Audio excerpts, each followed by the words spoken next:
উপস্থিত ভক্তমণ্ডলী এবং আমার ভক্তিমতী মায়েরা, আপনাদের সকলের শ্রীপাদ পদ্মে জানাই আমার ভক্তিপূর্ণ প্রণাম। চোংটা একটু কমবে, চোংটা একটু কমবে।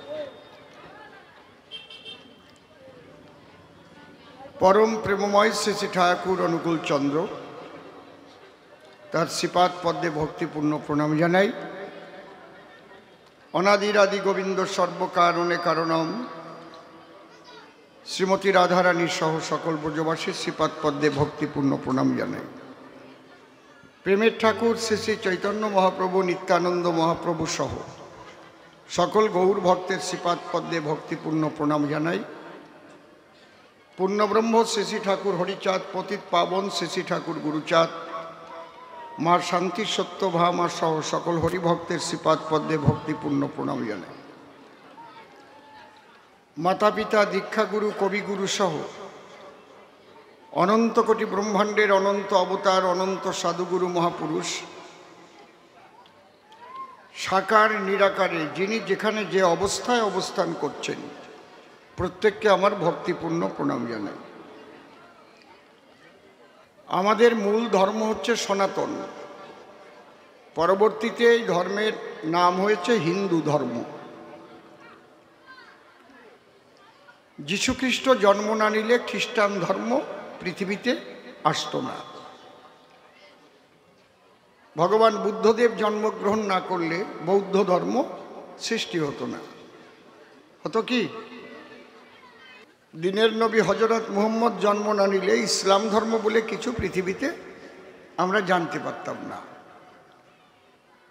গুরু নানক দেবজি জন্ম না নিলে শিখ ধর্ম প্রবর্তন হতো না। তাহলে এরা জন্মের আগে কি ছিল? সব মানুষ সবাই ছিল সনাতনী। মায়েরা বসুন। এই সনাতন ধর্ম পৃথিবীর মধ্যে সর্বশ্রেষ্ঠ এবং আদি ধর্ম হচ্ছে সনাতন ধর্ম। ব্রহ্মই সনাতন আর সনাতনই ব্রহ্ম। মায়েরা বসে পড়ুন, চঞ্চলতা দূর করুন। আপনারা ঠাকুরের কথা শুনতে এসেছেন, বসুন। এখানে কেউ কথা বলবেন না, দয়া করে নীরবতা পালন করুন। আর যার অস্বস্তি লাগবে সে আস্তে উঠে চলে যাবেন। আর যতক্ষণ থাকবেন আমি লাইটম্যানকে বলবো, যদি পারো পিছনে একটা লাইট দিয়ে দাও, না পারলে ঠিক আছে। আমি যখন যেমন তখন তেমন সেই অবস্থায় করি পরিবেশন। তাহলে আমাদের ধর্ম সনাতন। সনাতন ধর্ম শ্রেষ্ঠ কেন? কেউ যদি প্রশ্ন করে, আপনি দাঁড়িয়ে বললেন আপনি সনাতনী বলে বলছেন সনাতন ধর্ম শ্রেষ্ঠ। আমি সব ধর্মের প্রতি শ্রদ্ধা রেখে বলছি সনাতন ধর্ম শ্রেষ্ঠ। কেন? সনাতন ধর্মের সাধনার স্বাধীনতা আছে। সনাতন ধর্মের সাধনার স্বাধীনতা আছে। আপনি নিরাকারবাদীও হতে পারেন, আপনি সাকারবাদীও হতে পারেন, আপনি ঠাকুর অনুকূল চন্দ্রের শিষ্য হতে পারেন, ভক্ত হতে পারেন, আপনি কালী ভক্ত হতে পারেন, রাম ভক্ত হতে পারেন, কৃষ্ণ ভক্ত হতে পারেন, গৌর ভক্ত হতে পারেন, হরিচাঁদ ঠাকুরের ভক্ত হতে পারেন, গাছ পূজা করতে পারেন। আমরা তো আগে কুমির পূজা করতাম। এই পৌষ সংক্রান্তিতে হয়েছে নাকি এদিকে কোথাও? এটা উঠে গেছে না? আলোই গান গাইতাম, কুমির পূজা করতাম। তারপরে আবার এই শীতের সময় মায়েরা আর একটা পূজা করতো, যার নাম হ্যাঁসড়া পুজো। হ্যাঁসড়া পুজো কারা কারা চেনেন? একটু হাত উঁচু করেন তো। এদিকে সবাই চেনে হ্যাঁসড়া পুজো। মনে আছে? সে কষা পুঁতিয়ে সেই বুড়িরা বসে বসে সে কুতিয়ে কুতিয়ে গান গাত। মানুষ গরুর পূজা করি। এখন যদি আমি গরুর পূজা দিই বলবে বিজেপির এমএলএ। কিন্তু হাজার হাজার বছর ধরে আমাদের ঘরে গরুর পূজা হয় ফাল্গুন মাসে। ফাল্গুন মাসে গোফাগুনা পূজা বলে আমরা গরুর পূজা গোয়াল ঘরে করতাম। কারা কারা জানেন? হাত উঁচু করেন। বা দেখেছেন ঘটনা কি? তখন বিজেপি জন্ম নেছে নাকি? হ্যাঁ, তাহলে তখন থেকে আমরা গরুর পূজা করি, গোমাতার পূজা করি। তাই সনাতন ধর্মে স্বাধীনতা আছে, আর কোনো ধর্মের ধর্মীয় স্বাধীনতা নাই। ইসলাম নিরাকার। তুমি একটু নবীজির মূর্তি গড়িয়ে পূজা করিয়ে দেখো না, ইবাদত করে দেখো, তোমার একেবারে গলা কাটি ফেলবে। আল্লাহর একটা মূর্তি গড়াও, দেখো অবস্থাটা কি হয়। তাহলে শ্রেষ্ঠত্ব সেখানেই, ঈশ্বর যেখানে সর্বশক্তিমান, তিনি সাকার, তিনি নিরাকার, সর্বাকারে সর্বাধারে তিনি যে বিরাজ করেন তার প্রমাণ একমাত্র সনাতন ধর্মে আমরা পেয়েছি। একলব্যকে তাড়িয়ে দিল ছোট জাত বলে, কে? তার গুরুদেব দ্রোণাচার্য। একলব্য বনের মধ্যে গিয়ে মাটির দ্রোণাচার্য তৈরি করে নিয়ে সাধনা করল। পরম ব্রহ্ম সেই মাটির মধ্যে তিনি এসে সেই মাটির মূর্তি মৃন্ময় আর থাকলো না, চিন্ময় হয়ে গেল, তাকে বাণ শিক্ষা দিয়ে গেল। তাতে এতে কি বুঝি আমরা? মাটির মূর্তিও কথা বলে, তাই না হলে সর্বশক্তিমান ঈশ্বর হয় কি করে? যদি আল্লাহ সর্বশক্তিমান হয় তাহলে সে সাকার যদি হতে না পারে তাহলে একটা শক্তি কম পড়ে। বুঝতে পারছেন কি বলছি? এখানে ঠাকুরের বাণী আছে, অসীম যখন সসীম হয়ে সীমাতে লয় স্থান, বৃত্তিভেদী টান থাকিলে দেখবি ভগবান। সনাতন ধর্ম এই জন্যেই শ্রেষ্ঠ। এই সনাতন ধর্মের নিন্দা করুন, যা করুন, কিচ্ছু এসে যায় না। বহু নিন্দুক আছে, আছে না? কিন্তু ইসলাম ধর্মের একটু নিন্দা করে দেখেছেন? পার পাবেন? জ্বলে উঠবে। কেন জ্বলে ওঠার কি আছে? পাহাড়ের গায়ে ঢিল মারলে ঢিল গুঁড়ো গুঁড়ো হয়ে যায়, পাহাড়ের কি হয়? কিন্তু যদি কাঁচের পাত্র হয় তাহলে ঢিল মারলে ভাঙার ভয়। তাহলে সনাতন ধর্ম কিন্তু কাঁচের পাত্র নয়, সনাতন ধর্ম হিমালয় পর্বত। আজকে আমি এখান থেকে শ্রদ্ধা জানাই, ভক্তি জানাই। মহাকুম্ভ 144 বৎসর পর পর আসে। এখন তো ঘরে বসে আমরা দেখতে পাচ্ছি, টিভির পর্দায়, ওখানে না গিয়েও দেখতে পাচ্ছি যে কত ত্যাগী মহাপুরুষরা সেখানে হাজির হয়েছে, যাদের আমরা কখনো দেখতে পাই না। কেউ পর্বতের গুহার মধ্যেই থাকে, এই সময় নেমে আসে। সেই মহাকুম্ভে যারা আছেন, আমি এখান থেকে আমার শ্রদ্ধা ভক্তি সহকারে তাদের প্রণাম জানাই।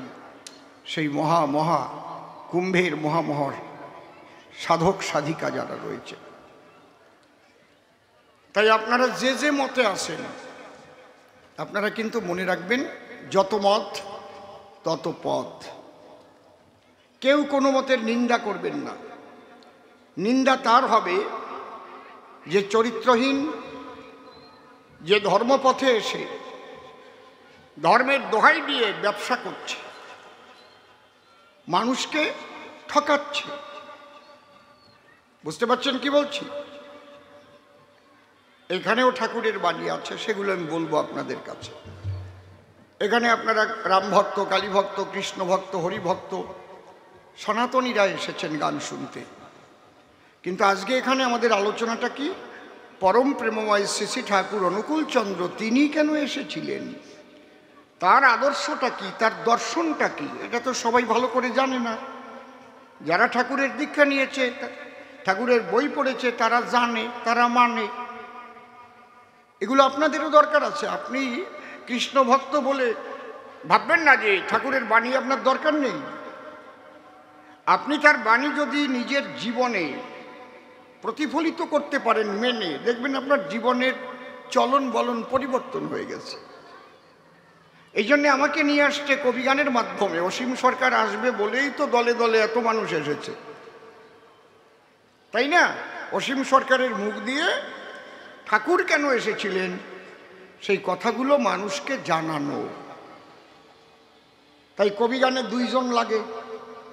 প্রথম ভাগে প্রশ্ন করে গেছে যোগে জাগে, নাম ধরেছে গোপাল সরকার, আমি তার দাদা হব নেপাল সরকার। নেপাল গোপাল দুই ভাই কবি গান গাইতো, আপনারা নাম শুনেছেন। এনাদের বাড়ি ছিল ঢাকায়, গোপাল সরকার, নেপাল সরকার। নেপাল সরকার ঠাকুরের দীক্ষিত ছিলেন। গোপাল সরকার তারই ছোট ভাই, তিনি প্রশ্ন করেছেন। এগুলো তৈরি করে না কিন্তু, একদম খাঁটি খাঁটি।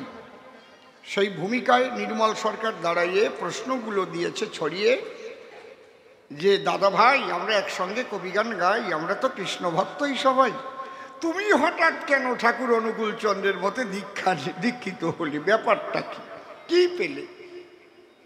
ভালো প্রশ্ন করেছে। ঠাকুরের দর্শনটা কি আমার কাছে বলো দেখি। আর কি ওই সকালবেলা উঠে করপুটে ধ্যান করে ঠাকুরের প্রার্থনা গীতি গাওয়ার পরে তারপরে পয়সা দেয় কেন? অর্থ অনর্থের মূল, এ কথা তো নহে ভুল, কিন্তু শ্রী ঠাকুর অনুকূল তিনি কেন অর্থদানের ব্যবস্থা করলেন? তাহলে অর্থ দিয়ে কি ভগবান পাওয়া যায়? ভগবান তো ভক্তিতে পাওয়া যায়, এটাই তো সর্বশাস্ত্রে লেখা রয়। আর চতুর্থ প্রশ্ন করেছে যে আমরা জানি জীবের নিস্তারও লাগে নন্দসুত হরি, ভুবনে প্রকাশ হলেন গুরুরূপ ধরি। আমরা যখন গুরু করি, যে কোনো মতের গুরুকে পিতার মতো সম্মান করি, পিতা বলে ডাকি। বাবা বলেন তো, গুরুকে বাবা বলেন তো আপনারা নাকি? কথা কন না? তাওই বলেন, কি বলেন? তাওই বাবা। কিন্তু তুমি গেছো যে দলে, সে দলে দেখি যে দীক্ষা দেয় তারে দাদা বলে। আচ্ছা দাদা বলে বলুক, তার স্ত্রীকে আবার বৌদি না বলে মা বলে কেন? ভালো ক্যাসালিয়ে প্রশ্ন। এই প্রশ্ন করার পরে একটা গল্প করেছে আমারে, কি আমি সংক্ষিপ্ত বলে গেলাম। ওরে আমার সংক্ষিপ্ত রে। কোন ছেলেটা নাকি বাবাকে চিঠি লিখেছে, বড় বড় চিঠি লিখতো, তাতে বাবা রেগে গেছে। তো নাকি লিখেছে, পূজনীয় বাবা নাই টাকা, পকেট ফাঁকা, ইতি তোমার খোকা। বাবা ভাবলো আমারে বানাবা বোকা, আমার গুদাম পুড়ে গেছে আর টাকা চাচ্ছ আমার কাছে। আমিও দুই কথায় জবাব দিয়ে দিই পাশে, স্নেহের দুলাল গুদাম পুড়ে সাপ করো মা, পিতি তোমার বাপ। সব সময় না এই ছোট লেখাও ভালো না, পূজনীয় বাবা নাই টাকা, পকেট ফাঁকা, ইতি তোমার একটা প্রণামও জানাই নাই। পূজনীয় বাবা সর্বপ্রথমে আমার প্রণাম গ্রহণ করিও, বলবে না নাকি? বলবে না? না পূজনীয় বাবা নাই টাকা, পকেট ফাঁকা, ইতি তোমার খোকা। হয় পূজনীয় বাবা সর্বপ্রথমে আমার ভক্তিপূর্ণ প্রণাম গ্রহণ করি। আমার বিশেষ কথা, সামনে পরীক্ষা, ফি, তার জন্য আমার কিছু টাকার প্রয়োজন, তুমি আমাকে পাঠিয়ে দাও। একেবারে কোনাকুনি ঠেলিছে। কোনাকুনি ঠেললি জাটার বাড়িও খাতি হয়। দুই বন্ধু নতুন বিয়ে করেছে, তা পার্কে গিয়ে গল্প দিচ্ছে, বন্ধু তোর বউ কেমন? আমার যা বউ রে, পুলিশ নেতা, মধুর চাইও মিঠিয়ে। বউ আবার মিঠিয়ে হয় নাকি? তুই তা বুঝবি না, বউ যে কি মিঠিয়ে, মনে হয় খাই চাটিয়ে চাটিয়ে। ওই বুড়ির রস পাইছে ভালো। দেবানে রস আমার কাছে আছে, আমি মরে যাই নাই এখনো। আমি যদি একটু রস না দেই, অনেকে ভাববে অসীমদার আগের মতো রস নেই। অন্তরে করবেন ধারণা, বান্দর বুড়ো হয়ে গেলেও গাছে ওঠা স্বভাব যায় না, অত সোজা না। আমি মরি নাই এখন। বলে আমার বউ বাড়ি গেলে একেবারে দৌড়াই এসে দেয় জামার বোতাম খুলিয়ে, তারপরে ঠান্ডা যদি পড়ে বেশি, অমনি গরম জল নিয়ে এসি, আমার একটু পাও ধয়ে দেয়, তারপরে খাবার ব্যবস্থা করে দেয়। সে যত্ন কি, আমি তো অবাক হয়ে যাই। আর এক বন্ধু কয় আমার বউ যত্ন টত্ন করে না। যত্ন করবে কি, বউরে কিভাবে ডাকতে হয় তা শিখেছিস? কিরকম? কয় আমার বউয়ের নাম হচ্ছে সুচিত্রা। কোনো সময় আমি পুরো নাম ধরে ডাকি না, আমি গিয়ে ডাক বাইরেরতেই ডাকটা দেই। শুনছো ওগো সুচি, অসুচি, কোথায় গেলে সুচি? ও আনন্দের বাসে না সুচি। ও কয় ও ছোট্ট করে ডাকলে এইরকম বুঝি বউয়ের ভালোবাসা পাওয়া যায়। ও বাড়ি যাইয়ে ওর বউরে ছোট করে ডাকিছে। কি কইছে তা তো আর জানি না আমরা। ডাকিয়া জাটার বাড়ি খাইয়া নাক মুখ ফুলাই নিয়ে পরের দিন আইছে। কয় তোর মুখ ডবল হয়ে গেছে কেন? কয় তোর জন্যই তো, তুই আমারে ছোট করে শিখাই দিছিস, আমি ছোট করে ডাকিছি, জাটার বাড়িতে মুখ টুক ফুলাই নিয়ে আইছি। কয় তুই কি কইয়ে ডাকিছিস? আমার বউয়ের নাম তো সুচিত্রা, আমি বলছি ওর সুচি। কয় আমার বউয়ের নাম তো বিচিত্রা, আমি ডাকিছি ও বিচি, অমনি জাটার বাড়ি খাইছি।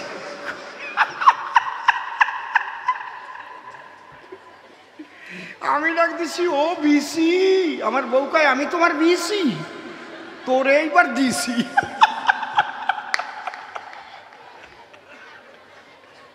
কি রস পাইছেন তো নাকি? সব সময় ছোট জিনিস ভালো নাকি? ছোট জিনিস সব সময় ভালো নাকি? আমি আরে সংক্ষিপ্ত করলাম, কবে জাটার বাড়ি খেয়ে মরবা তার ঠিক পাবার না। আপনারা বসেন, ঠাকুরের আলোচনার মধ্যে আমরা ঢুকবো। আজ একখানা গান গাইব, তারপরে প্রত্যেকটা প্রশ্নের আমি জবাব দেওয়ার চেষ্টা করব।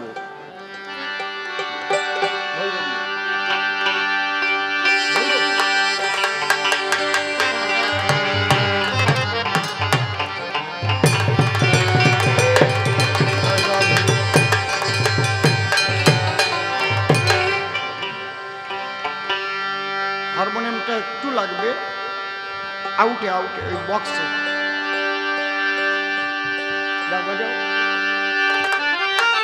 ঠিক আছে ঠিক আছে, বেশি হলো কি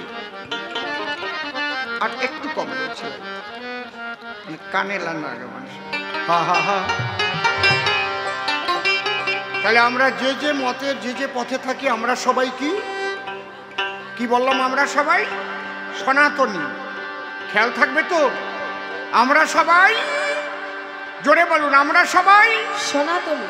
আমরা সবাই সনাতনী। আপনারা ভক্ত হবেন, বিভক্ত হবেন না।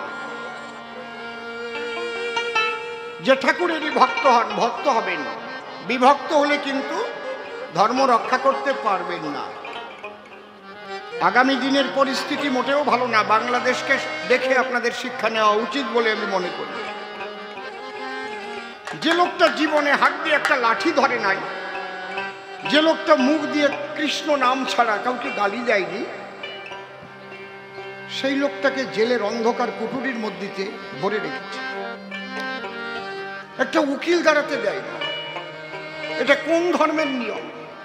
তার কি অপরাধ? চিন্ময় প্রভুর কথা বলছে। আপনারা যদি নিজেরা বিভক্ত হন, রক্ষা করার কেউ থাকবে না। কিন্তু যে ঠাকুরের যে ভক্ত হোক, বিপদে পড়লে এখানে কোনো রাজনৈতিক রং নাই। কে বিজেপি, কে সিপিএম, কে তৃণমূল, কে কংগ্রেস দেখার দরকার নাই। আমার ধর্মের মানুষ বিপদে পড়েছে, সনাতনী, আমি এগিয়ে যাব। মনে থাকবে কি নাকি?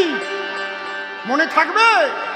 তাই নাহলে কিন্তু ধর্ম রক্ষার হবে না। এইসব মাইক আর বাজবে না, বলে দিয়ে গেলাম। মাইক বন্ধ হয়ে যাবে। যে পরিস্থিতি আগামী দিন আসছে, আপনারা ঐক্যবদ্ধ হন। বাংলাদেশকে দেখে শিখুন। সেই ৭১ সালের যে পরিস্থিতি তা তো জানে না এখন যারা জন্ম নিয়েছে। কিভাবে ধর্ষণ করেছে, কিভাবে খুন করেছে, গুলি করেছে, পাখির মতো ফেলেছে গুলি করে করে, লাইন দিয়ে চট চট চট চট চট চট। আমার নিজের জ্যাঠামশাই বিনয় সরকার কবি গান গাইতেন। বলছে বাবা ৩৬ জনকে এক লাইনে দাঁড় করিয়েছে, সবাইকে দাঁড় করিয়ে এবার গুলি করছে। উনি তো কবি মানুষ। বলছে আমি টিকারের দিকে লক্ষ্য রেখেছি। বিনয় সরকার, সাতপার বাড়ি ছিল।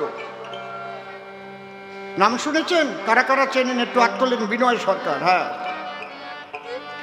বলছে আমি টিকারের দিক লক্ষ্য রেখে যখনই টিকার টিপ মেরেছে আমি আগে কাত হয়ে পড়ে গেছি, গুলিটা আমার গায়ে লাগে নাই, আর 35 জন পড়ে গেল। ওই রক্ত টক্ত আমার গায়ে মাখায় গেল। পাশে একটা পুকুর ছিল, কচুরি পানা, ধীরে ধীরে আবু রেটে পুকুরের মধ্যে গিয়ে বাস হতো।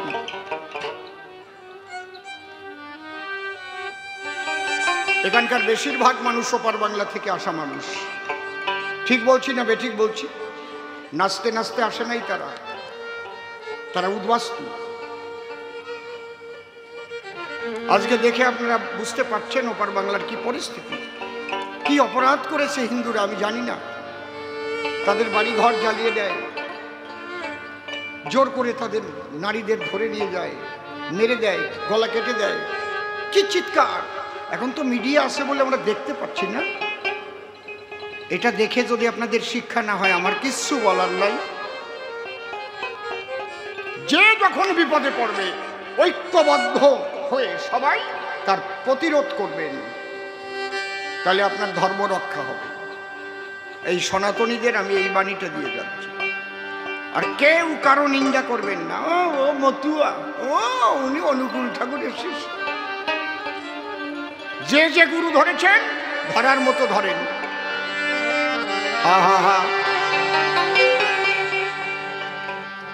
এই অকুল পাথারে ভয় কি তোমার,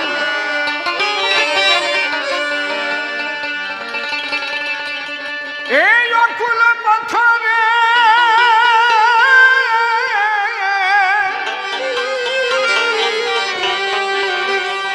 এই অকুল পাথারে ভয় কি তোমার, শুধু মনটা সপিয়া দাও তাকে,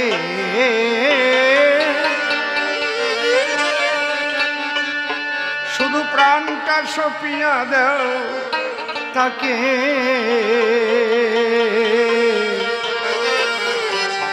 গুরুর চরণে শরণ যেন থাকে।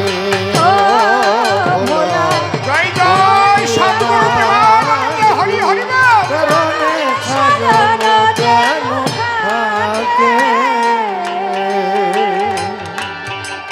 এই অকুল পাথারে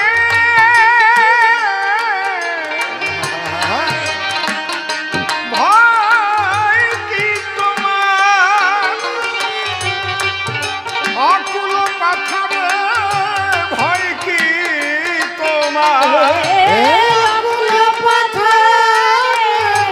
ভয় কি তোমার, মনটি সপিয়া দাও তাকে, দেহ প্রাণটি সপিয়া দাও তাকে, গুরু চরণে শরণ যেন থাকে। ও ভোলা মনটি আমার গুরু চরণে শরণ যেন থাকে। পাপের সাগরে যদি ডুবিয়া মর, কান্ডারি রয়েছে পিছে কাহারে গণ, পাপের সাগরে যদি ডুবিয়া মরো, কান্ডারি রয়েছে পিছে তাহারে পাপের সাগরে যদি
হাসিতে হাসিতে যাবে,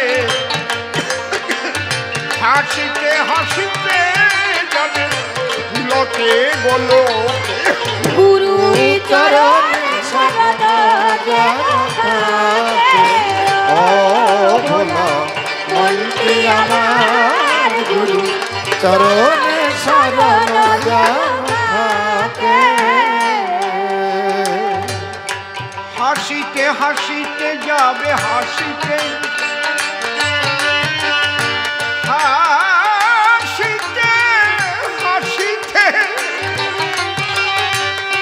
হাসিতে হাসিতে যাবে, হাসিতে হাসিতে যাবে পুলকে গোলকে। গুরু চরণে শরণ থাকে, ও ভোলা মনটি আমার গুরু চরণে শরণ থাকে। আমার আমার বলি কহিও না আর, নয়ন মুদিয়া দেখো সবই অন্ধকার।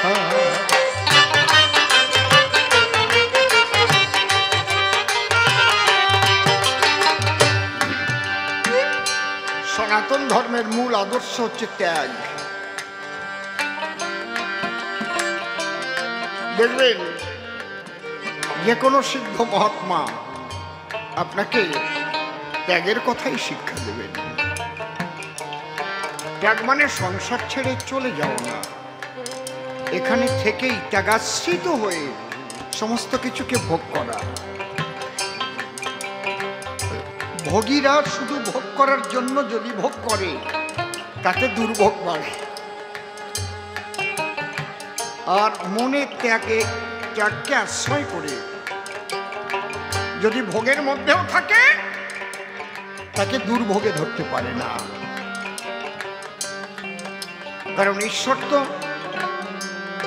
অবতারে আসেন সংসারেই না, নরাকারে ধরা পড়ে তিনি আসেন মানুষের কল্যাণ করতে। ঈশ্বরের বাণী শুধু হিন্দুদের কল্যাণের জন্য নয়, কখনো বিশ্ব মানবের কল্যাণের জন্য যদি আমরা মানি।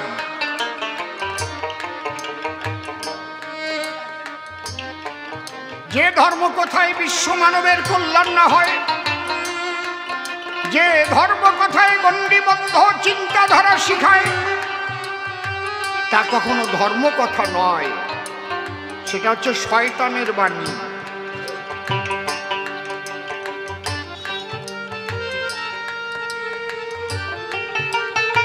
ধর্ম কথা হবে বিশ্ব মানবের কল্যাণ লুকানো রবে।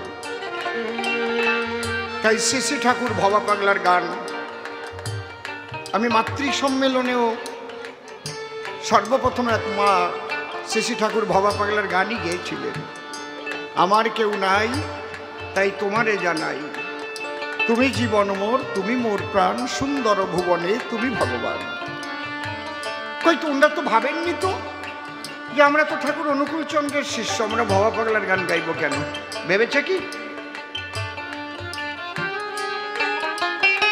কেউ? যদি মনে মনে ভাবেন আমি তো গৌর ভক্ত, তাহলে ঠাকুর অনুকূল চন্দ্রের বাণী আমি শুনবো কেন? ভুল হয়ে যাবে।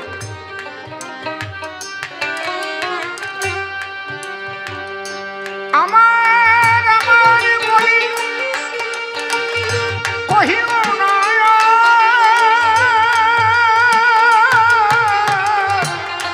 নয়ন মুদিয়া দেখো সবই অন্ধকার।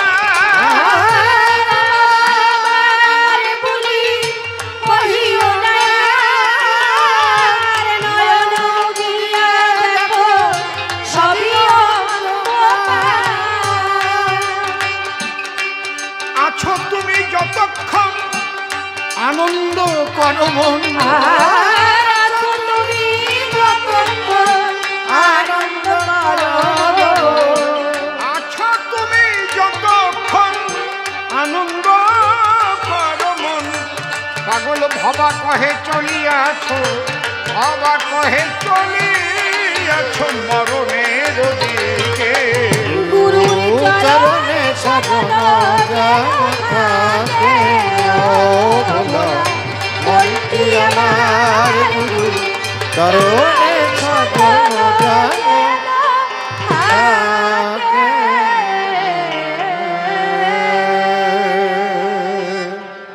সদ্গুরুর যুগলপদ্ম হৃৎপদ্মে করে আরাধ্য শুদ্ধ চিত্তে প্রণতি জানাই। সাধুগুরু বৈষ্ণব হেরি আর যত পুরুষ নারী আমার ভক্তিপূর্ণ প্রণাম গ্রহণ করিবেন সবাই। মানুষকে প্রণাম দিলে সে প্রণাম ঈশ্বরে মিলে, সর্বশাস্ত্রে তাহার প্রমাণ পাই। কবি চণ্ডীদাস যিনি উচ্চকণ্ঠে বলেছেন, তিনি সবার উপর মানুষ, সত্য তাহার উপর নাই। স্বামী বিবেকানন্দ একই কথাই দিয়েছেন আনন্দ, উচ্চকণ্ঠে ঘোষণা করেছেন বিশ্ব চরাচর, বহুরূপে সম্মুখে তোমার ছাড়ি কোথা খুঁজিছ ঈশ্বর, জীবে প্রেম করে যেই জন সেই জন সেবিছে ঈশ্বর। ঠাকুর অনুকূল চন্দ্র যিনি, তার বাণী যদি আমরা জানি, তিনিও বলেছেন নিরন্তর, মানুষ আপন টাকা পর যত পারিস মানুষ ধর। কারণ মানুষের ভিতরেই সেই মানুষ বসবাস করে বিলক্ষণ। মানুষকে যে ভালোবাসে, ঈশ্বর থাকে তার পাশে পাশে। তাই যারা এখানে বসে এসেছেন কবিগান শুনিবার কারণ, আমি দাঁড়ায় সভা পরে আমার দুটি কর জোড়ে সর্বপ্রথম করি সবার রাতুল চরণ বন্দন। আমি চরণ ধরে করি মানা, আপনারা কেউ কথা বলবেন না। কবিগান তো মুখস্থ না, সঙ্গে সঙ্গে ছন্দ তৈরি করতে হয়। যতক্ষণ বলবো কথা, কথায় কথায় হবে কবিতা, বিদগ্ধ বিজ্ঞ শ্রোতা তাতে আনন্দ পায়। কবিরাজা বলে যে এটা পাওয়া যায় না স্কুল আর কলেজে, ব্যক্তিগত নলেজে উদ্ভাবনী শক্তির সাহায্যে উদ্ভাবিত হয়। কথায় কথায় হলে ছন্দ আনন্দ পায় ভক্তবৃন্দ, ছন্দে বাধা প্রাণ গোবিন্দ শ্রী মধুসূদন। যে মানুষ ছন্দে চলে জীবন যায় না তার রসা তলে। জীবনের ছন্দ, চলার ছন্দ পতন হলে জ্বালাময় হয় তার মানব জীবন। বসে শোনেন বিজ্ঞ শ্রোতা, মানুষের চলার ছন্দের কথা ঠাকুর বলেছেন সর্বক্ষণ। একটা ছন্দ নিয়ে চলতে হয়। আমি ঘুমাইয়ে থাকলাম, উঠলাম 10টার সময়, ছন্দ নাই। ঠাকুরের ভক্ত হবা আগে ভোরবেলায় উঠবা, অত সোজা না। ওই ঘুমাইয়ে চিৎ কেলাইয়ে থাকলি কাজ হবে না। হাসিয়ে পড়ো না। ভোরবেলা ওঠার পরে তারপরে তার নিয়ম অনুসারে, এই কথা কইয়ে না সবার ভিতরে, আমি বারবার মানা করতেছি, কিন্তু তারপরে একটা বেশি কথা কলি ঠিক পাবার না। আমি প্রথম হোমিওপ্যাথি ডোজ দিচ্ছি, এতে কাজ না হলে অ্যালোপ্যাথ দেব, আর তাতে কাজ না হলে অপারেশন চালাবো। কাজ না হলে কী করবো? তারপরে কি, তারপরে কমিটির বলবো ও ওরে তুলে দাও, অপারেশন করে বাদ দিয়ে দেবো। এই জন্যে নিবেদন করি জোর হাতে সারে যেন হোমিওপ্যাথিতে, আমার অ্যালোপ্যাথ দেবার যেন না হয় প্রয়োজন। তাহলে বসে শোনেন ভক্তবৃন্দ, মানুষের চাই আগে চলার ছন্দ। এই ছন্দ যখন হয়ে যায় পতন, তখন মানুষ যায় রসাতলে। সেই কথা যাই আগে বলি। আপনারা আশীর্বাদ করবেন আমি আপনাদের দিন ও ছেলে, আমার জীবনে যেন না হয় ছন্দের পতন। যেভাবে গিয়ে গুরু ঘরে গুরুর ছন্দ ধরে ধরে শিক্ষা করে এই জীবনটাকে করতেছি পরিচালন, যখন যেখানে থাকি আপনাদের কাছে নিবেদন রাখি, আমার জন্য কোনো কারণে কোনো প্রলোভনে না হয় চলার ছন্দের পতন। যাক, তবে এসব কথা আর দেব না বক্তৃতা। এবার জবাবের মধ্যে দাঁড়ায় সান্নিধ্যে প্রবেশ করতে চাই। উনি তো আবার বিক্রি করতেছে চানাচুর, বাজা বাজা বাড়ি খাজা। তোমরা সব কয়টা কিনিয়ে নাও তাড়াতাড়ি, যে কয়টা বিক্রি নাও এই জায়গায় ফেলাই দাও, টাকা দিয়ে দেবানি আমি, তুমিও গান শোনো। একবার সামনেই চলে এসেছি, থাক দেখ কিনে নাও তাড়াতাড়ি, থাকো তো, পেটের জ্বালা আছে বলে এই জন্যে চানাচুর বিক্রি করতে আসছে চলে, তাই না? আমিও একটা টাইমে হকারি করেছি, আমি জানি। এই জন্যে আমি বেশি কথা বলতে পারি না কাউকে। তাড়াতাড়ি তোমরা কেনবো, যারা যারা কেনবো, যে কয়টা বাকি থাকে এই জায়গায় দাও, টাকা আমি দিয়ে দেবো তোমাদের, গান শোনো বসে বসে। যাকে কথা বলে কাজ নাই সভা তলে। এইবার বিপক্ষ কবি যে প্রশ্ন করেছে দান, গোপাল সরকার ধরে নাম দাঁড়ায় সভ্য সভাধাম, আমাকে নেপাল সরকার করেছে সভ্য সভাস্থান। সে কথা বলা দরকার, নেপাল গোপাল দুইজনই কবির সরকার। একই মায়ের গর্ভে দুভাই করেছে জন্মগ্রহণ। এইবার আমি আগে বৈষ্ণব ছিলাম, কেন আমি ঠাকুরের দীক্ষা নিলাম, এই প্রশ্ন করেছে উত্থাপন। ভাই বলি, তোমার পুরোভাগে আমি হিসেব করে দেখেছি, ঠাকুরের বাণী মানলে ভিতরে এমনি বৈষ্ণবত্ব জাগে। শুধু বৈষ্ণবীয় পোশাক পরলে কি সে বৈষ্ণব হয়? আমার কাছে বলো দেখি, পোশাক পরলে বৈষ্ণব হয় নাকি? আগে মনটাকে পরিশুদ্ধ করার প্রয়োজন রয়। তুমি প্রশ্ন করলে আমার ধারে, ঠাকুরের দর্শন বুঝাইয়ে বলো আমারে। 2-1 ঘন্টার ভিতরে কি ঠাকুরের দর্শন বুঝানো যায়? তুমি আমার কথা লবে, শত দীপালোকে শ্রী ঠাকুর অনুকূল চন্দ্র, এই বইটা পড়ে দেখবে। 100 জন ওই মহান ব্যক্তির উক্তি সেখানে লেখা রয়। শিবানন্দ গিরি যিনি ঠাকুরের কাছে গিয়েছিলেন, তিনি কয়েক মাস যাবৎ ছিলেন সেই জায়গায়। কয়েক মাস পরে ঠাকুরকে প্রণাম করে যখন বিদায় চায়, ঠাকুর তাকে বললেন ডেকে, আচ্ছা তুমি যখন দূরে যাবে আমার থেকে, তখন আমার কথা মানুষের কাছে কি বলবে বলো তো? তাই বলবো, আমি বলবো? উনি বলছেন আমি বলবো। এরকম প্রেমের মানুষ জীবনে আর দেখি নাই। তোমার ওই প্রেম আলাপন শ্রবণ করে বড় আনন্দ পেয়েছি অন্তরে। ঠাকুর বললেন তার, না, আমার গুণ কীর্তন তুমি করবা না। কেন ঠাকুর? বলে শোনো, আমার একটা বাণী আছে, যজন যাজন ইষ্টভৃতি করলে কাটে মহাভীতি। তুমি যাজন আমার তখন করবে যখন আমার বাণী অনুসারে, খুলে বলি শিবে তোমার ধারে, তুমি যজনে সিদ্ধ হবে। যখন তুমি আমার বাণী ধরে পরিচালনা করবে জীবনটারে, তোমাকে দেখার পরে যখন জিজ্ঞেস করবে জনগণ তুমি আগে এমন ছিলে, কি করে এত সুন্দর হলে, তখন তাকে বুঝাবে বলে আমি ঠাকুরের সঙ্গ নিয়ে, ঠাকুরের বাণী আদর্শ ধরে আমার পাল্টেছে জীবন। তার আগে বলবো না। কি কড়া মানুষ, বুঝতে পারছেন? আবার কি সুন্দর মানুষ। যাজন তারাই করবে যারা যজনে সিদ্ধ হবে। যজন মানে ঠাকুরের বাণী মেনে যে তার জীবনটাকে করেছে পরিচালক। তাহলে তার বাণী মানলে পরে জীবন সুন্দর হবে। জীবন সুন্দর হলে মানুষ যখন জিজ্ঞাসিবে তুমি আগে কেমন ছিলে, এখন এত সুন্দর হলে, কি করে হলে বলো তো তবে, তখন ঠাকুরের কথা বললে পরে গ্রহণ করবে নারী নরে।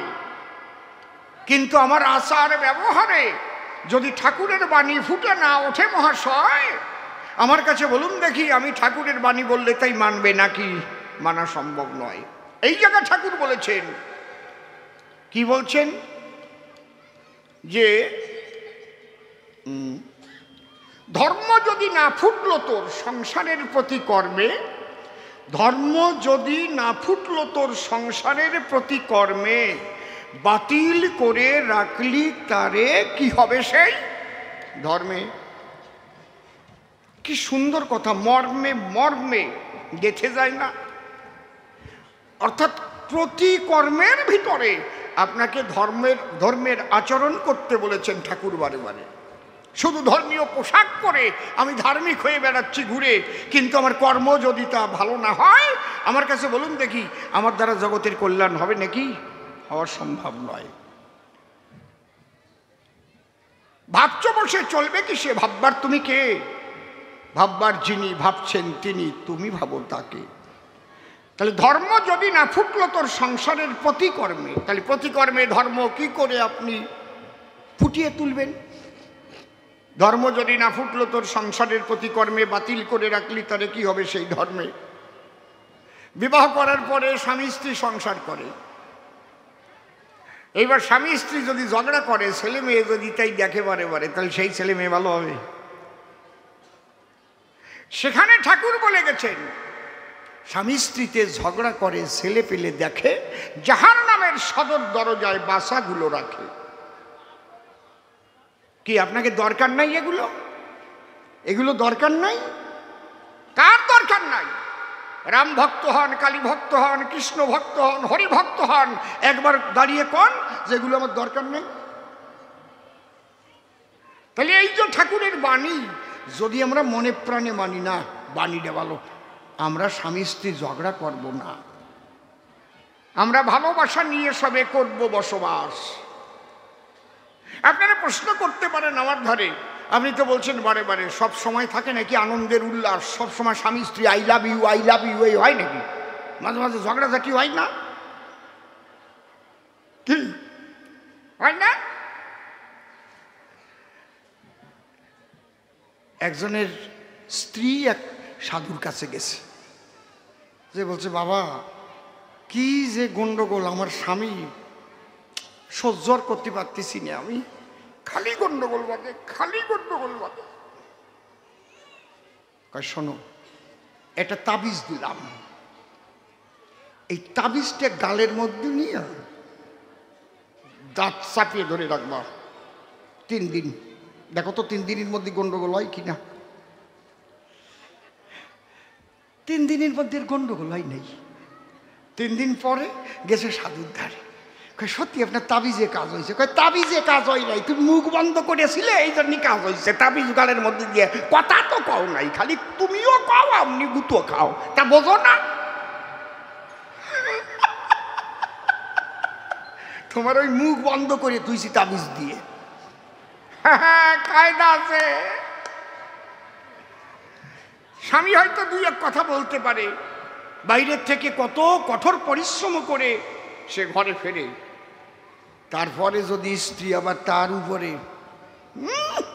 মিনছে কথা কর, তুমি একা কাজ করবো যে আমি একবার বেশি কাজ করি না, এবার যে গেল গালাগালি আরম্ভ হয়ে গেল। আর ছেলে মেয়ে শুনতে লাগলো, কি ভালো ছেলে মেয়ে হবে রে। কি এই জন্যে দেখবেন আমাদের শাস্ত্রের মধ্যে লেখা আছে, বসে শোনেন বিজ্ঞ শ্রোতা, সতী নারীর কথা। সতীরা কেমন হয়? ক্রোধে হাস্যা রতিবেশ্যা ভোজনে জননী সমা বিপদে সুবুদ্ধিদাত্রী সা নারী প্রাণদুর্লভা। স্বামী যদি ক্রোধ করে আর যদি স্ত্রী মৃদু হাসি মধুর হাসি দেয় ধরে, স্বামী এমন একটা কথা বললো তারে, হ্যাঁ তুমি এইরকম কাজ করছো, কি হয়েছে বলো না, আমার তো ভুল হতেই পারে, ভুল তো মানুষের হয়, ভুল তো শয়তানের হয় না, একটু বুঝিয়ে বল। স্বামী দেখবেন নরমইয়ে গলিয়ে মাখনের মতো হয়ে গেছে একদম। কি সত্যি কথা না নাকি? আর স্বামী যদি লাঠি ধরে, বউ যদি রান্নাঘরেতে বটি ধরে, আয় চলে আয় আমার কাছে, বলুন দেখি সেই সংসার কোনোদিন স্বর্গ হতে পারে নাকি? কোথায় স্বর্গ কোথায় নরককে বলে তা বহুদূর, মানুষের মাঝে স্বর্গ নরক মানুষেতে সুরাসুর। কি সুন্দর কথা ঠাকুর বলেছেন। স্বামী স্ত্রীতে ঝগড়া করে, ছেলে পুলে দেখে, যাহার নামের সদর দরজায় বাসাগুলো রাখে। সুসন্তান করাতে হলে জন্মগ্রহণ, যে সন্তানের দ্বারা হবে দেশের উন্নয়ন, এখানে ঠাকুরের বাণী বিশেষ প্রয়োজন। অন্তর দিয়ে দেখেন ভেবে আগে বিবাহ ব্যবস্থাটা সঠিক করতে হবে, তাই না হলে সুসন্তান করবে না জন্মগ্রহণ। আগে আমাদের বুড়ো বুড়িরা কথাটা বলতো, সেইভাবে কিন্তু চলতো, এখন আর চলে না। এখন তো ফোনে বনে যা হইছে, ফোনে যা করিছে রে মাইরি, কত সংসার যে ভেঙে ফেলিছে খালি ফোনে। দিন রাত ওই টেপে আর ফটো দেখে কথা কবে। সত্যি আমি তোমাকে ভীষণ ভালোবাসি জানো, আমি কাম সারা। আগে আমাকে একটু প্রেম টেম করতে হলি, যখন লেখাপড়া করেছি, কোনো একটা মেয়ের যদি দেখে ভালো লাগতো, এখন চিঠি তার কাছে পাঠাতি, কি কষ্টটা হতো। ওই মেয়েটার সাথে কোন মেয়েটার ভাব আছে, আবার আর একটা মেয়ে দিয়ে চিঠি পাঠাতে হবে তার কাছে, সে আবার ওর বইয়ের মধ্যে থুয়ে দেবে। সেই বই পড়ার সময় তখন দেখবে ও আমাকে অনিল চিঠি লিখেছে, ঠিক না?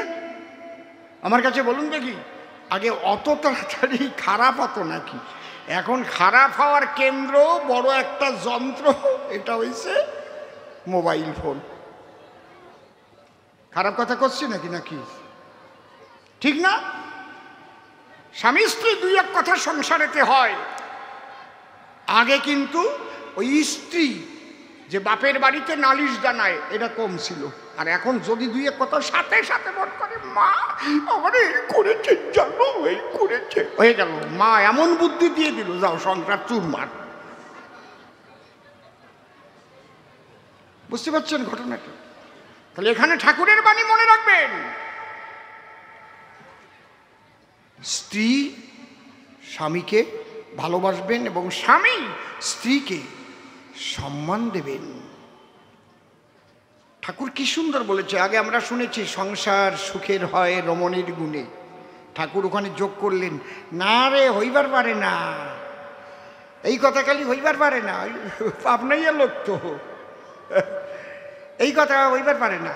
তা কি সংসার সুখের হয় রমণীর গুণে, গুণবান পতি যদি থাকে তার সনে। হরিবল হরিবল, খালি রমণীর গুণে। গুণবান পতি যদি থাকে তার সনে, বসে শোনেন, জ্ঞানবান পতিকেও হতে হবে গুণবান। আগে বুড়ো বুড়ি বলতো, এই আমার ছেলেটা যেমন একটু নিচিয়ে গড়েতে মাইয়ে ডান, বলতো না? বলতো কি না? আমাকে দেখতে কালো, আর মেয়ে যদি হয় চাঁদের মতো আলো। মেয়ে বাড়ি বাথরুম পায়খানা সব পাকা ছিল, আর আবার টিনির ঘর। বিয়ে তো দিয়ে বইছে, কিন্তু মেয়ের মনের মধ্যে একটা খুঁতখুতনি রইছে, আমাকে বাড়ির মতো সেই রকম পাকা পায়খানাও নাই। কি জ্বালা, কোন জায়গাতে পায়খানা করি রে, কোন জায়গায় স্নান করি রে। আর এমন একজনের হাতে দেশে কালা কুতকুতিয়ে। এই অশ্রদ্ধায় যদি সন্তান জন্ম লয়, সেই সন্তানের দ্বারাই কি আর জগতের কল্যাণ হয়? এই জন্য ঠাকুর বাণী দিয়েছেন, উচ্চ বর্ণ বংশ ধরে নিম্ন জাতা মেয়ের বিয়ে, অনুলোম তাকেই বলে সমাজ যাতে যায় উজিয়ে। সাম্য বিয়ায় সাম্য ধাজ, অনুলোমে বাড়ায় ঝাঁজ, প্রতিলোমে কুপকাত, বিশ্বাসঘাতক বংশপাত। আপনারা বলতে পারেন তাই, আপনি বর্ণবাদকে প্রতিষ্ঠা করার তরে ঠাকুরের বাণী বলছেন আসলে আরে উচ্চ বর্ণ মানে কি? এ জায়গাও ঠাকুর সারিয়ে দিয়ে গেছে। ব্রাহ্মণ হলে কদাচারী, শীল ও শ্রদ্ধাহারা, তার হাতের অন্ন পানিয়ে বয় বিষের ধারা। ব্রাহ্মণের ছেলে হলে এই যে সে উন্নত হয়ে গেল তা না, বোঝা যাচ্ছে? ব্রাহ্মণ হলে কদাচারী, শীল ও শ্রদ্ধাহারা, তার হাতের অন্ন পানিয়ে বয় বিষের ধারা। ঠাকুর সেই বর্ণের কথা বলেছে যে বর্ণের কথা গীতায় আছে, যে বর্ণের কথা বেদে আছে। জন্মে ন জায়তে শূদ্র সংস্কার দ্বিজোচ্যতে বেদ পাঠেদ ভবেদ বিপ্র ব্রহ্ম জানাতি সব্রহ্মম। যে বর্ণের কথা বলেছেন শ্রীকৃষ্ণ নারায়ণ, চাতুর্বর্ণময়া সৃষ্টং গুণকর্ম বিভাগস। আমি গুণ আর কর্ম অনুসারে 4টি বর্ণ সৃষ্টি করেছি চরাচরে। ব্রাহ্মণ সেই হতে পারে যার ভিতরে সেই 9টি গুণ একাধারে বিরাজ করে। সমদম তপ শৌচ ক্ষান্তি রাজ্যবমে বচ জ্ঞান বিজ্ঞান মাস্তিকং ব্রহ্মকার্য স্বভাবজম। ব্রাহ্মণের পুত্র গলে নিয়েছে যজ্ঞসূত্র। আমার জানা আছে হাবড়ায় 1 নম্বর রেলগেটে শুয়োর কাটিয়ে বিক্রি করে, মুরগি কাটিয়ে বিক্রি করে। পৈতে তো গলার পরে পৈতে অনেক সময় রক্তে ভিজিয়ে যায়। Chakraborty health centre. বুঝেছেন আমি আলোচনাটা কোথায় করছি? না হবে না, ঠাকুর কোনো জায়গা বাকি রাখে নাই। অন্তরে দেখেন ভেবে একেবারে জুতো সেলাই থেকে চণ্ডীপাঠ পর্যন্ত ঠাকুরের বাণী বিশ্ব মানবের কল্যাণে লাগবে। ব্রাহ্মণ হলে কদাচারী, শীল ও শ্রদ্ধা হারা, তার হাতের অন্ন পানিয়ে বয় বিষের ধারা। তাহলে বিবাহ ব্যবস্থাটা ঠিক করেন আপনারা। মেয়ের চাইতে ছেলে যেন শিক্ষা দীক্ষায় সব দিক দিয়ে উন্নত হয়। সব দিক দিয়ে উন্নত হলে মেয়েটার ভক্তি প্রীতি ভালোবাসা থাকবে স্বামীর চরণ তলে। সে যেন মনে মনে ভাবে তাই আমার স্বামীর মতো আর স্বামী জগতে নাই। এই ভালোবাসা নিয়ে যদি দুজনে হয় মিলন, তার দ্বারাই যে সন্তান করবে জন্মগ্রহণ, অন্তরে দেখেন ভেবে সেই সন্তান জগতের কল্যাণে আসবে। তাই না হলে দুর্নীতিবাজ চোর ডাকাত করবে জন্মগ্রহণ করবে, কেউ ঠেকাতে পারবে না। একদম মাদার টিনচারের দোষ নিয়ে জন্মাবে, কেডা খণ্ডাবে। এই জন্য ঠাকুর বলেছেন bad population bad parliament create করে। ঠাকুর কি বলেনি বারে বারে? ব্যাড পপুলেশন, এই কথা কয়ে না, bad population bad parliament create করে। নেতাজি সুভাষচন্দ্র বসুর মা প্রভাবতী, বলি আপনাদের সম্প্রতি তৎকালীন ডেপুটি স্পিকার হরিদাস মিত্র মহাশয়, তিনি মা প্রভাবতীর কাছে গিয়ে জিজ্ঞেস করেছিলেন, মা একটা প্রশ্ন করব তোমায়। কি? বলো না তুমি খুলে, তুমি নেতাজির মতো এমন সন্তান কি করে পেলে? প্রভাবতী বলেছিলেন সেই স্থলে, অন্য কিছু নয়, আমি ঠাকুরকে ধরে তার বাণীকে মান্য করে স্বামী স্ত্রী নিগুড় ভালোবাসা নিয়ে সংসারে সেই ভালোবাসার ফসল জন্মগ্রহণ করেছে আমার নেতাজি বলে যারে। এমনি এমনি নাকি? এত দেশপ্রেম তার ভিতরে।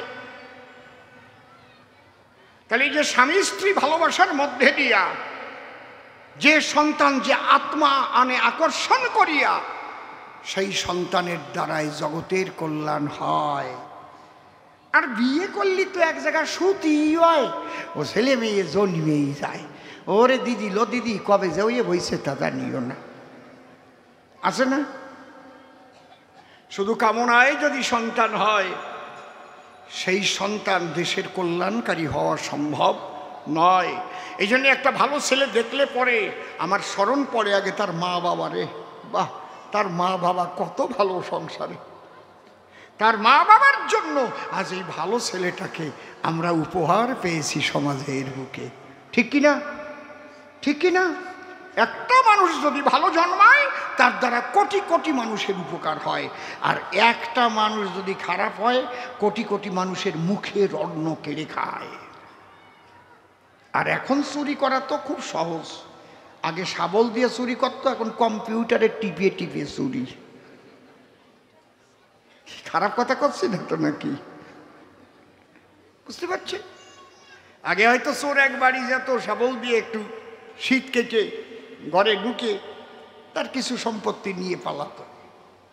কিন্তু এখন এমন চুরি করে, সেই চুরি ধরার ক্ষমতা নাই দেশের নারী নরে। ডিজিটাল চুরি, কম্পিউটারিস্ট চোর, দুর্নীতিবাজ গেছে ভরে। আপনি টাকা ব্যাংকে রেখেছেন ভাই, দেখেন আপনার টাকা নাই, হ্যাক করে ফেলেছে। আপনার অ্যাকাউন্ট টাকা চলে গেছে, আপনার বাড়ি এসে সিঁধ কাটিছে, খবর নিয়ে দেখেন ওটা জন্ম কিভাবে হইছে। বুঝেছেন? ভালো করে শুনে নেন। ওই সারদার মালিক যে সুদীপ্ত সেন, নাকি রোজবেলি না সারদার মালিক, সুদীপ্ত সেন সারদার মালিক, ওনার বাবার নাম ছিল ভূদেব সেন। চরম দুর্নীতিবাজ।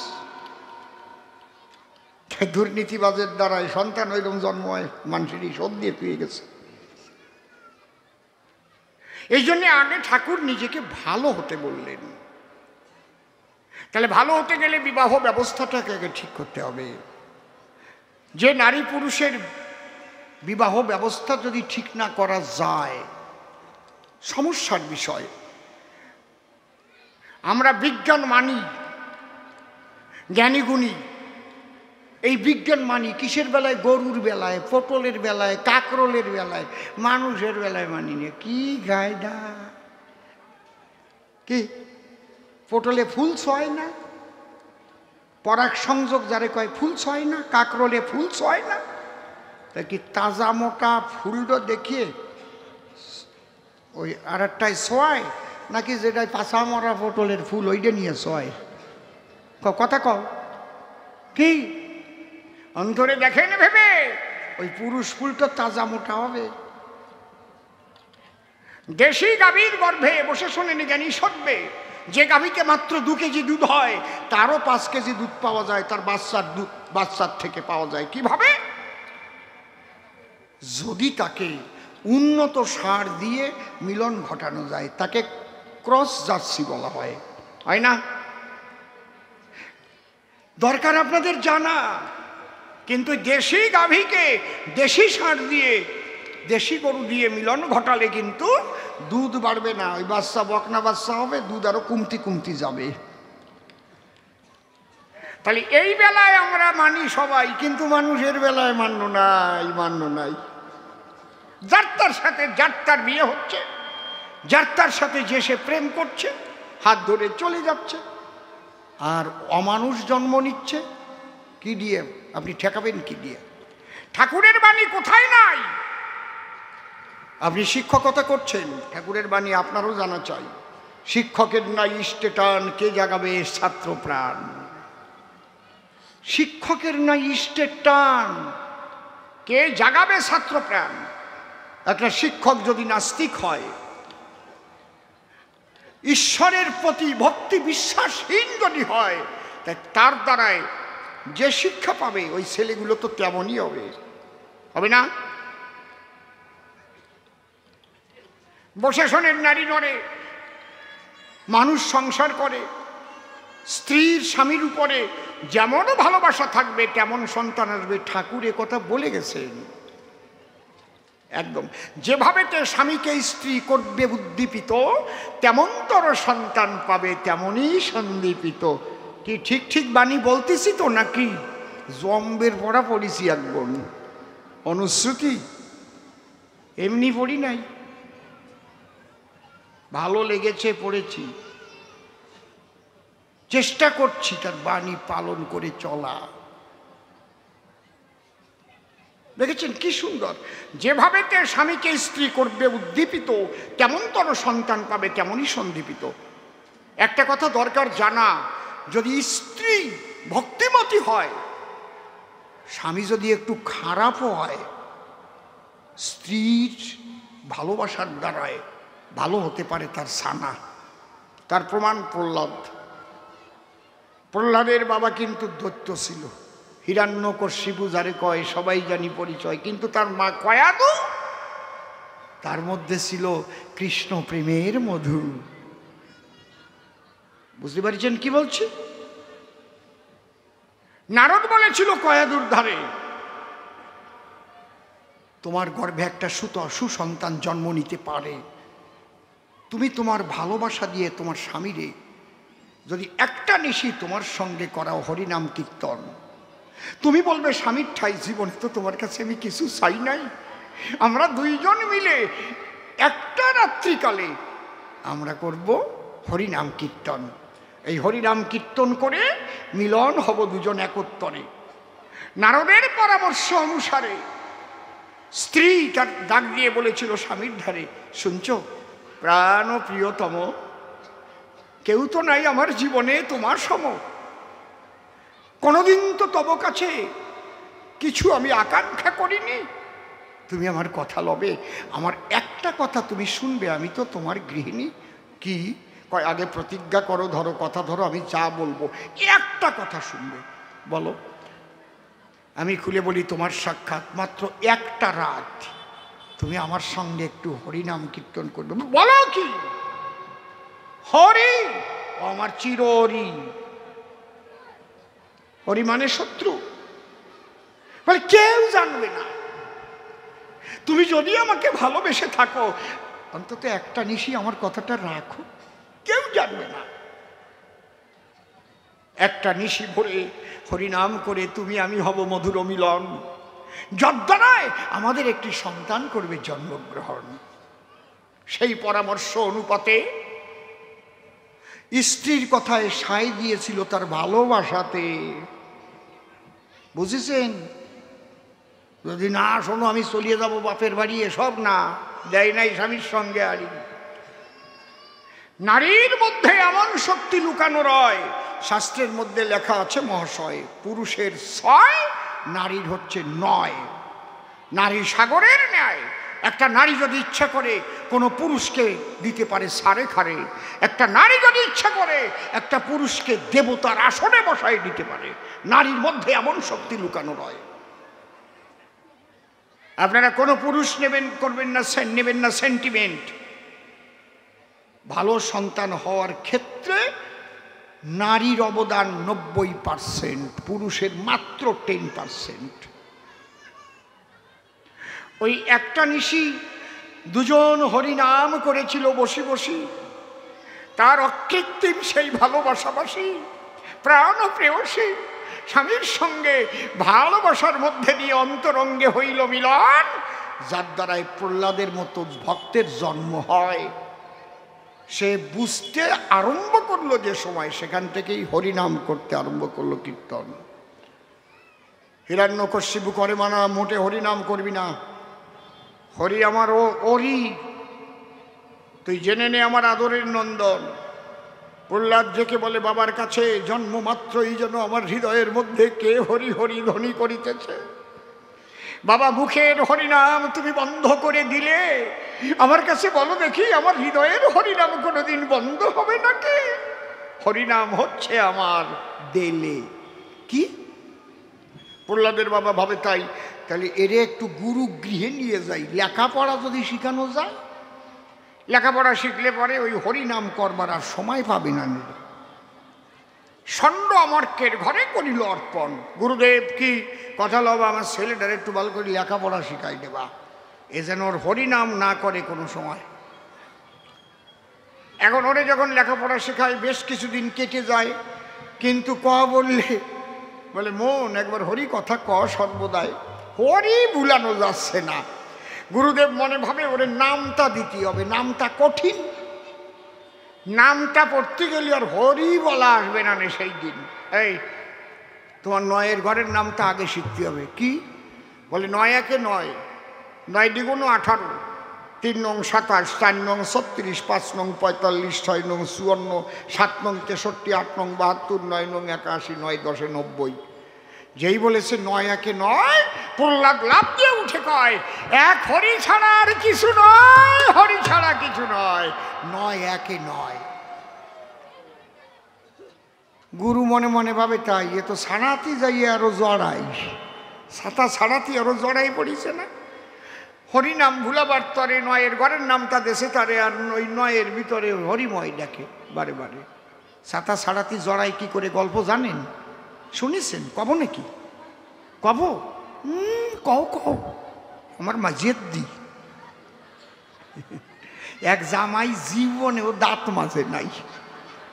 এই হাসিয়ে বলে, হাসিয়ে বলে, আমার না এসব বাজে কথা ভাল লাগে না, আমার লজ্জা করে, সত্যি ভাই। মাঝে মাঝে একটু ইঞ্জেকশন না দিয়ে দিলে হবে না। এক জামাই জীবনেও দাঁত মাঝে নেই। মশাই, বিষ্ঠার গন্ধ সহ্য করা যায়, যদি আমি বলি সবাতটে ওই দাঁত না বাজা মানুষ যদি একজন একটা বাসের মধ্যে ওঠে, ওই বাস ময় হয়ে যাবে সেই গন্ধ। কত সংসারে ডিভোর্স হয়ে গেছে ওই ছাতার গন্ধে, বুঝলে? জামাই ওই দাঁত মাজে নাই, শ্বশুর বাড়ি গেছে, শাশুড়ির যে প্রণাম করেছে, মা ভালো আছেন, বক্কাত করে গন্ধ শাশুড়ির নাকের মধ্যে ঢুকেছে।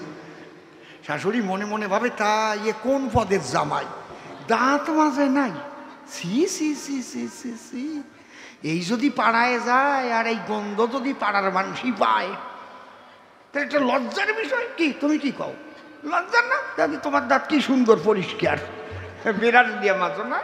কি বিরাস? অজয় বিরাস। বসে শোনে নি জ্ঞানী নরে, শাশুড়ির বুদ্ধি আছে, ডাক দিয়ে কই জামাই একদারে, বাবা কি পাশে মেলা মিলিছে, তুমি মেলায় যাবা? কয় হাসিয়ে সারতে পারলাম না, মেলায় পাঠাই দিচ্ছেন কেন? কয় না বাবা, এই যে তোমার 100 টাকা দিচ্ছি, বলি তোমার কাছাকাছি এখনই মেলায় যাবা, যাইয়ে বড় বড় আখ কিনে কিনে সুলে সুলে খাবা। রোদ্দুরিতে আইসো, পিত্তটা তোমার গরম হয়ে গেছে না, পিত্ত ঠান্ডা হবে না। শাশুড়ি ভাবতেছে ওই আখ সুলতে যাইয়া আখের খোসায় ছাতা যদ্দূর কাটিয়ে কাটিয়ে যায় আর কি, চলবে না যখন। বুদ্ধিমতী মহিলা সেই কথা যখন কহিলা, জামাইয়ের করে 100 টাকা করলো দান। জামাই তখন টাকা নিয়ে ওই মেলার মাঝে গিয়া হায় হায় রে, নয়ন দিয়া তাকাইয়া দেখে উল্টো ব্যবধান, আখ অনেক দূরে, তার আগে দেখতে পারে এক জুড়ি কালো জাম নিয়ে বসে আছে একজন রাস্তার। যেই দেখিছে কালো জাম, জামাই কয় কত দাম? কয় 100 টাকা হলে দিয়ে দিতাম। কয়টা দাও। ও সাদা টেরিকোটের পাঞ্জাবি ছিল, সেই পাঞ্জাবিতে জাম নিল, গেছে জামাটা ওষুধ গেছে, জামের দাগ হয়ে গেছে না, আর ওই খাচ্ছে। আগে তো ছাতা একটু কেমন ব্রাউন কালার ছিল, এইবার জাম রং হইয়া প্লাস্টার প্যারিস হয়ে গেছে একদম পুরো। ওরে কি ক্ষয়, না মুখ এখন আর বন্ধ করতে পারতেছে না, বুঝেছেন? হাঁটিয়ে যাই আবার দেয় বিটি নিয়ে বিস্কুট, ওই আবার কয়খান খাইছে, জামের উপর দিয়ে আরো বিটি নিয়ে বিস্কুট, ভালো করে প্লাস্টার হয়েছে আর কি। এইবার শাশুড়ির কাছে গিয়ে কয়, মা আখ খাইছো? কই না, জাম খাইছি। পোড়া কপালিয়ে ছাতা ছাড়াতে আরো জড়াই নিয়ে এলি, কায়দা আছে কি? মাঝে মাঝে দেব তো 2-1 ফোঁট নাকি? আরে বুড়ো হয়েছি তাতে কি হয়েছে, ফোঁটা আরো মোটা হয়েছে, ঠিক পাচ্ছ না? খেজুর গাছ বাচ্চা থাকতে দেখবেন পাতলা পাতলা রস হয়, বেশি গুড় হয় না। যখন বয়সী হয় তখন যা ফোঁটা কাটে মোটা মোটা, ওতে যা পাটালি হয় না, কায়দা করতে। গুরুদেব ভাবে তাই ছাতা ছাড়াতে আরো জড়ায় ফেলেছে রে ভাই। আমি বলি নয় একে নয়, আরো কয় হরি ছাড়া আর কিছুই নয়। প্রহ্লাদ 1 ধাপ উপরে গিয়ে বলে, তখন ডাক দিয়ে, গুরুদেব এই 9-এর ঘরের নামটা পড়িয়া আমি আর একটা সূত্র পেলাম এই জায়গায়। কি? 9কে যে আপনি 10 পর্যন্ত করলেন গুণ, ভালো করে শুনুন। যে জোর সংখ্যাগুলো শোনালেন আমায়, যেমন 9 একে 9, 9 দ্বিগুণে 18, এই জোর সংখ্যাগুলো যোগ করলেও আবার হয় 9।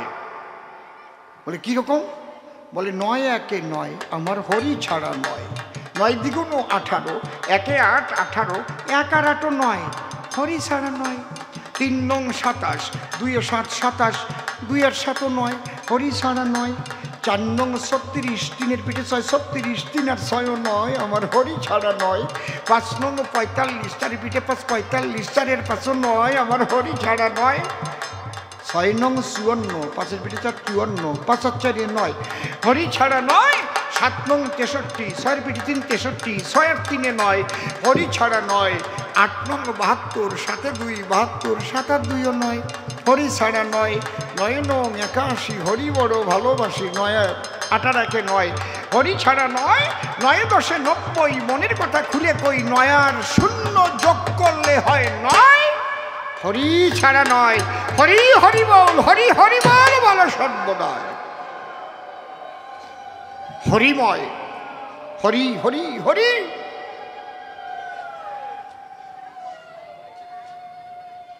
ঠাকুর অনুকূলচন্দ্র যিনি যে প্রার্থনা গীতি দিয়েছেন তিনি তার মধ্যেও কিন্তু এই হরি নামের প্রাধান্য দিয়ে গেছে।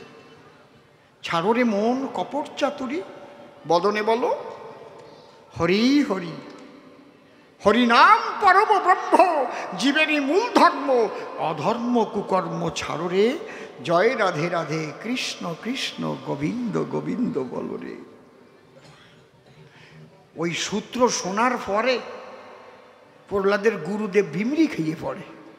গুরুদেব মনে মনে ভাবে, তাই আমার 14 পুরুষের মধ্যে এই রকম সূত্র এখনো শুনি নাই। প্রহ্লাদ রেখে কয়, গুরুদেব এক হরি ছাড়া জগতে আর কিছু নয়, পরম ব্রহ্ম সনাতন, মন দিয়ে করো শ্রবণ।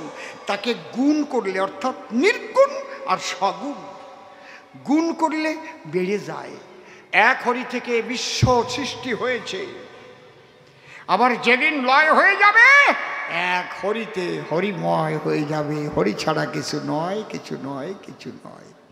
গুরুদেব ভাবে, তাই এই ছেলের আমার লেখাপড়া শেখানোর মতো ক্ষমতা নাই। ওর বাবারে খবর দিয়ে নিয়ে এলো, বলে তোমার ছেলে তোমার নিয়ে যাওয়া ভালো। কেন?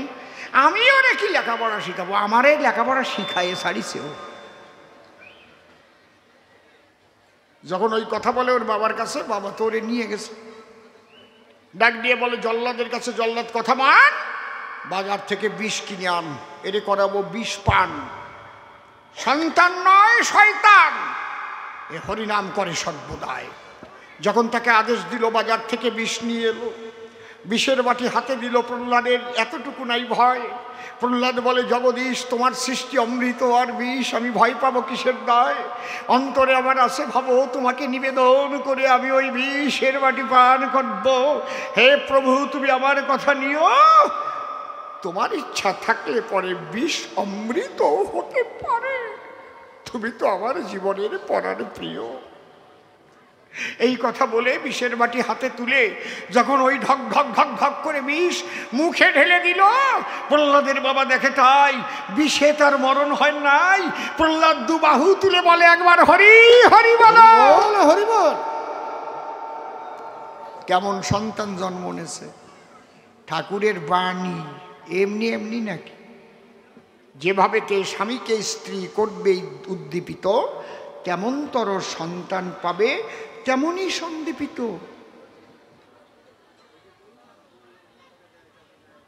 জল্লাদকে ডেকে কয়, এই বড় একখান পাথর নিয়ে আয়, এর বুকে পাথর আমি করিয়া বন্ধন, বাসনা জেগেছে দেলে একে দেব সাগরের জলে ফেলে, সাগর সলিলে ঘটিবে মরণ। প্রহ্লাদের বাবা মনের দুঃখে পাথর তখন বাঁধল প্রহ্লাদের বুকে, বিরাট পাথর বেঁধে যখন জলের মধ্যে দেবে ফেলিয়ে, প্রহ্লাদ ভেসে দু চোখের জলে ডেকে বলে, তাই প্রভু তুমি যদি ইচ্ছা করো তাহলে সাগরের জলে পাথর ভাসাতে পারো, আবার শোলাও তুমি ডুবাতে পারো। শোলা ডোবে পাষাণ ভাসে, হরি নামের নিশানা, শোলা ডোবে পাথর ভাসে। হলো সাপের সাথে নেউলের পিরিত, হলো সাপের সাথে নেউলের পিরিত, হলো সাপের সাথে নেউলের পিরিত, সুরি থলে যায় জানা,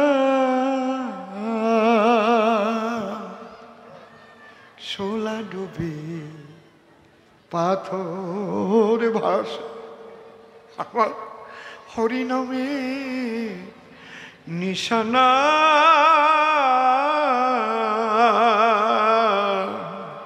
শোলা ডুবে পাথর ভাসে। প্রহ্লাদ হরি হরি বলে, পাষাণ বেঁধে দিল ফেলে। প্রহ্লাদের বাবা দেখতে পেল তাই, পাষাণ ভেলা হয়ে ভাসতে ছিল। প্রহ্লাদ বলে, প্রেমানন্দে হরি বল হরি বল বল হরি বল, সাগরের জলে মৃত্যু নাই। এই তুলে নিয়ে আয়। কয় তোর হরি আছে কোন কোন জায়গায়? কি হয়েছে? আছে কোন জায়গায়? বলে নাই কোন জায়গায়, জলস্থল অনলে অনিলে ভক্তিভাবে ডাকলে তারে সব জায়গাতে মেলে। প্রহ্লাদের বাবা বলে, ডাকি, আমার কাছে বল দেখি এই ফটিকের স্তম্ভের মধ্যে তোর হরি আছে নাকি? প্রহ্লাদের বাবা এত অত্যাচারী হয়েছিল কি কারণ? বসে শোনেন, জ্ঞানী নরে সাধনা করে বর প্রাপ্ত হয়েছিল সেজন। কি? দিনে মরবে না, রাত্রে মরবে না, তার মানে মরণ তো হবেই না। দেবতা মারতে পারবে না, মানুষেও তাকে মারতে পারবে না। ঘরে মরবে না, বাইরে মরবে না, জলে মরবে না, স্থলে মরবে না। তার ছিল ধারণা, আমি আর কোনোদিন মরব না। কে হরি? আমি কি কাউকে কেয়ার করি? কিন্তু সে যদি ইচ্ছা করে সব কিছুই করতে পারে। যখন বলল হরি আছে ফটিকের স্তম্ভের ভিতরে, প্রহ্লাদের বাবা ক্রোধ ভরে, তখন লাথি মারে। ফটিকের স্তম্ভ যখন ভেঙে ফেলে দেয়, খুলে বলি সভা পাশে, ওর মধ্যে থেকে এমন একটা মূর্তি আসে যাকে নরসিংহ বলা হয়। ইতিপূর্বে বসে শুনেনি জ্ঞানী সর্বে ওই রকম রূপ কেউ দেখে নাই। অর্ধেক মানুষ অর্ধেক সিংহ রূপ ধরিয়ে টান দিয়ে নিয়ে প্রহ্লাদের বাবারে রেখে উরু পরে, নাক দিয়ে বক্ষ চিরে, দাঁত দিয়ে নাড়ি বুড়ি চিবাইয়ে খেয়ে ধ্বংস করলো তারে। কোথায় বসিয়ে? দিনেও না, রাত্রেও না। কোন সময়? তুমি সন্ধ্যেবেলায় মরবা না, সে বর্তর পাও নাই সন্ধ্যেবেলায়। ঘরেও না, বাইরেও না। কোন জায়গায়? শাঁসিয়ার তলায়। শ্বাস থাকে না কি? ঘরের শ্বাস থাকে না? জলেও না, স্থলেও না, উরুর পরে। জলও না, স্থলও না, উরু পরে। মানুষও না, দেবতাও না, নরসিংহ রূপ ধরে। প্রহ্লাদের মতো ভক্ত যে জন্ম ধরে একমাত্র তার মায়ের প্রতি ভক্তির জোরে। যদি ঠাকুরের বাণী গ্রহণ করি, প্রতিটি সংসারে এমন প্রতিভক্তি যুক্তা নারী হতে পারে, প্রতি সংসারে এক একজন সুসন্তান জন্ম নিতে পারে সুনিশ্চয়।